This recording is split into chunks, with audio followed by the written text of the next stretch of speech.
Umeshawahi kujiuliza swali kama hili ya kwamba hivi alama ya mnyama ni nini? Umekutana na mambo mengi ya hivi yanapozungumzwa kuhusu habari ya alama ya mnyama. Na mimi nikuulize swali jepesi. Alama ya mnyama utakutana namba 666. Hivi maana yake nini? Okay. Hebu leo tusome kwenye kitabu cha Ufunuo sura ya 13.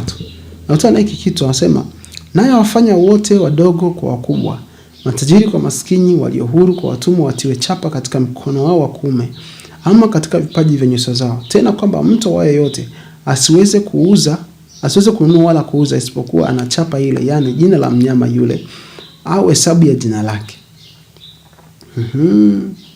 Sasa na hapa ndipo penye hekima, yeye aliye na akili na hesabu ya mnyama huyo, maana ni hesabu ya kibinadamu, na hesabu yake ni 666. Unaweza kufikia tu ambako amekutana na swali hili. Je, majibu yake ni majibu ya namna gani? Huyu mnyama ni nani? Lakini nikupatie nafasi ya vitu fulani ambavyo unatakiwa kuvijua.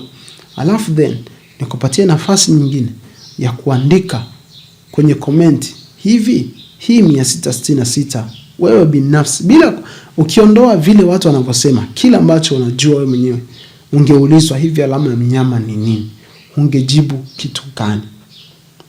Andika kwenye comment wakati naendelea kuelezea vitu fulani. Katika Biblia kuna vitabu viwili. Biblia, kitabu cha Danieli na kitabu cha Ufunuo ni moja ya vitabu hivyo katika Biblia. Sasa lazima tufahamu ya kwamba hivi vitabu hivi vimejaa picha nyingi za mafumbo yasiyoeleweka kwa njia nyepesi. Mfano utakuta habari ya wanyama, Danieli kinakutana na sanamu, si ndio? Danieli sura ya 7 unakutana na habari ya wanyama wa ajabu. Mnyama anatoka baharini, ana mabawa 4, mnyama sijui ana mbavu 3 kinywani, mnyama kainuliwa upande mmoja, mnyama ana pembe moja ndefu, yani na vitu vingi. Mnyama anatoka baharini na mabawa 4, kuna mnyama mwingine wa ajabu ana meno ya chuma, nyayo zake nusu udongo, sijui nini,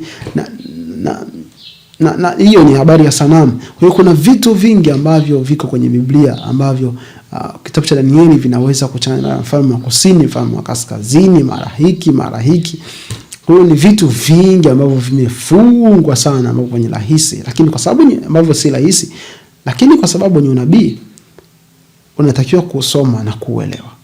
Kwa kitabu cha Ufunuo vivyo hivi kimejaa vitu vingi. Hasa unapoanza kusema habari ya mnyama, sijui ana kinywa cha simba, mara mnyama ana vichwa 7, mara vichwa vyake vinataji, mara huko mahali pengine kama dubu, mahali fine kama chui, mahali fine kama simba. Unakutana na vitu vya hivyo, maana unakutana habari ya mnyama ambaye ana jara mauti, maana vichwa 7 mara 8, maana unakutana habari ya joka. Mara huyu sasa ndiye anakuja kueleza kwamba watu hawataweza kununua isipokuwa wanachapa ama alama ya mnyama huyu. Sasa swali ni kama huyu mnyama ni nani? Lakini pia je, hii alama ya mnyama ni nini?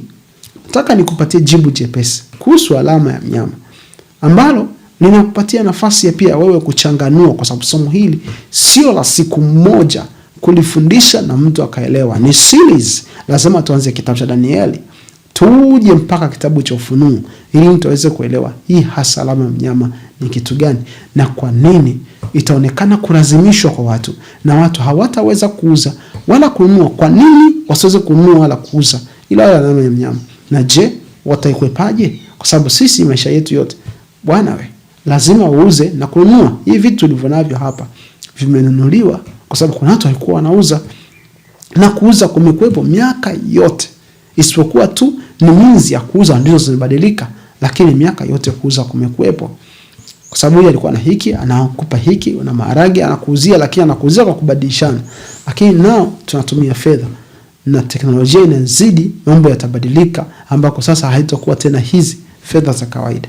Lakini swali ni kwamba alama ya mnyama ni nini? Kwa hiyo inaonekana hakuna mtu atakayeweza kununua, hawe maskini, hawe tajiri, hawe mtumwa, hawe huru, mtu yoyote atabana kwenye kitu, isipokuwa tu hawe na alama ya mnyama. Lakini kuna habari ya kuabudu sanamu. Ukisoma hiyo sura ya 13 kuanzia mstari wa 11, kuna habari ya huyo mnyama anayetoka nchi kavu, lakini anatengeneza sanamu na watu lazima wasujudu sanamu. Kumbe sasa habari ya alama ya mnyama inahusiana na ibada. Inahusiana na nini? Na ibada. Kuna kitu kinaitwa kuabudu. Kuna kitu kinakuabudu. Kwa hiyo sasa tunapata jibu la kutusaidia kuelewa, hata kama tutaelewa vitu vingi sana, kwa sababu kuna vitu vingi mno. Tunasema si alama ya mnyama ni kuwekewa chipu kwenye mkono, kuweka chipu kwenye kichwa. Alama ya mnyama ni chanjo, hivyo kuja chanjo ya COVID, watu wengi wakasema hii ndio alama ya mnyama, kwa sababu watu wanafukuzwa kazini kwa sababu hawajapokea chanjo. Watu wanafanya mambo mabaya kwa sababu hawajapokea chanjo, hawezi kusafiri mpaka wawe na chanjo. Kwa watu wakasema hii ndio alama ya mnyama, hii ndio alama ya mnyama, lakini imefika watu wenyewe jambo limepoa kabisa. Utakuja jambo jingine watu watasema lazima tujenge msingi ulio imara. Alama ya mnyama ni nini? Je, ungetamani kufahamu kwa kina unabii wa Danieli na Ufunuo na vile ambavyo unahusiana na sisi, maisha yetu ya karne hii tunayoishi na miaka hii ambayo ina speed katika kuendelea kwa teknolojia, na sasa tuna artificial intelligence. Je, unahitaji kufahamu kwa kina unabii wa Danieli unavyohusiana na nyakati zetu? Je, unahitaji kufahamu kwa kina unabii wa Ufunuo unavyohusiana na nyakati zetu? Usiache kuandika kwenye comment. Maswali yote nimeuliza, andika kwenye comment. Wewe chagua lipi utakaojibu. Naweza swali la kwanza, alama mnyama unafahamu kwa kina wewe binafsi kwa maelezo machache ni nini? Japokuwa nimeshatoa picha nyepesi sana na nzuri ambako swali hili linakosa nguvu kulijibu wewe binafsi kwa sababu tayari nimeshakupatia majibu. Lakini una nafasi ya kueleza kile unachokifahamu. Ila swali nyingine ungetamani kufahamu hasa kwa kina habari ya unabii wa Danieli ama unabii wa Ufunuo, uelewe, lakini vile ambavyo unabii huu unahusiana na maisha yetu sisi tunaoishi karne hii, ungetaka kufahamu jambo hili namna gani? Usiache kuandika kwenye comment ili kupata mwitikio wako, kujua ya kwamba simwagi kitu pale ambako kuna walaji, kwa sababu masomo haya yana gharama sana.